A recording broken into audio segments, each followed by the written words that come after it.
Pada kesempatan kali ini, saya akan membahas buku dari Richard Kaladin dan salah satu submateri yang akan saya bahas yaitu tentang Teaching with Real-Time Communication Technologies.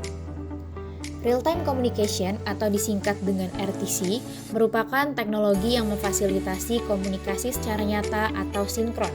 Nah, di dalam real-time learning ini dapat dibagi menjadi 3 bagian, yaitu yang pertama ada berbentuk obrolan video, video conference, atau akses grid. Mengajar dengan RTC tidak sama dengan mengajar tatap muka, karena teknologi ini memberikan batasan pada pembelajaran sehingga beberapa aktivitas yang dilakukan terbatas. RTC ini termasuk ke dalam LTM level 3. LTM itu sendiri merupakan Learning Technology Models, di mana LTM level 3 ini menggabungkan antara audio dan juga video. Di sini tadi kita lihat bahwa bentuknya dapat berupa obrolan video, video conference, atau akses grid. RTC ini penting dalam pendidikan karena menyediakan saluran komunikasi yang hemat biaya.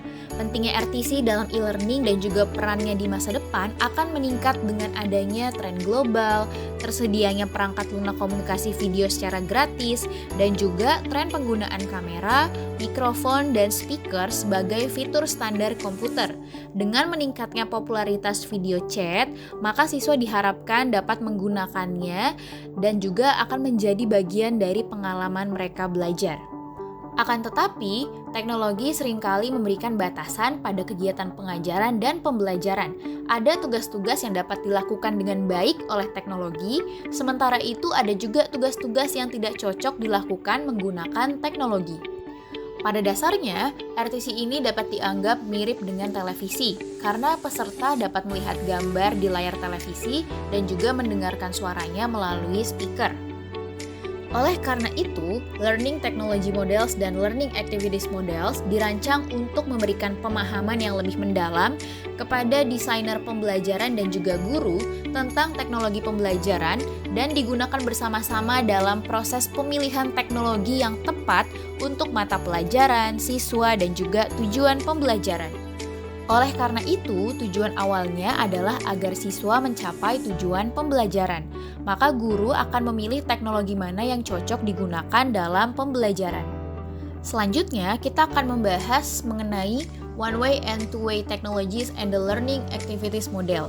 Di sini kita akan melihat apa sih yang menjadi perbedaannya dalam suatu pembelajaran. Mari kita lihat berdasarkan suatu kasus, di mana kasus pertama ini, seorang guru melakukan presentasi selama 50 menit di mana tidak ada kesempatan untuk siswa memberikan umpan balik ataupun diskusi. Dan hal ini jelas kelihatan bahwa kegiatan pembelajaran dilakukan secara satu arah. Selanjutnya, mari kita lihat kasus yang kedua, di mana presentasi tetap sama dilakukan selama 50 menit, akan tetapi dalam 50 menit ini siswa diberikan kesempatan untuk mengajukan pertanyaan atau juga terdapat sesi diskusi yang dilakukan di tengah-tengah pemaparan materi yang disampaikan oleh guru. Berdasarkan dua kasus tadi, maka dapat kita simpulkan bahwa untuk terjadinya pembelajaran yang efektif, maka diperlukan pembelajaran yang terjadi secara dua arah. Kalau kita lihat berdasarkan diagram lingkaran berikut, pembelajaran dua arah ini akan terjadi apabila adanya interaksi antara guru dengan siswa maupun interaksi antara siswa dengan siswa. Maka dari itu nanti akan menghasilkan interaction, di mana siswa akan melakukan reflection, connection, dan juga self-questions. Selanjutnya kita akan melihat lagi sejauh mana kegiatan dua arah dalam pembelajaran ini efektif dan efisien dilakukan. Nah, ternyata real-time learning ini akan efektif jika suatu tujuan pembelajaran dapat tercapai dengan baik.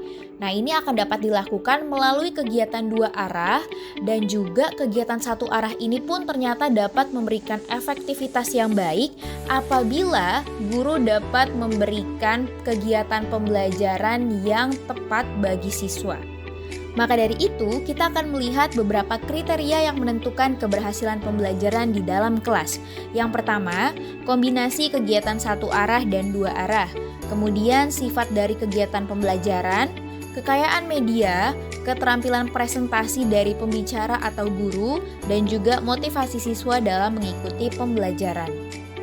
Dari semua penjelasan tadi, maka kita dapat mengambil kesimpulan bahwa pembelajaran yang efektif ini terjadi jika suatu tujuan pembelajaran dapat tercapai dengan baik melalui kegiatan yang tidak hanya dua arah, namun kegiatan satu arah pun dapat terjadi dengan baik apabila seorang guru atau desainer pembelajaran merancang kegiatan pembelajaran ini secara efektif dan bermakna bagi siswa.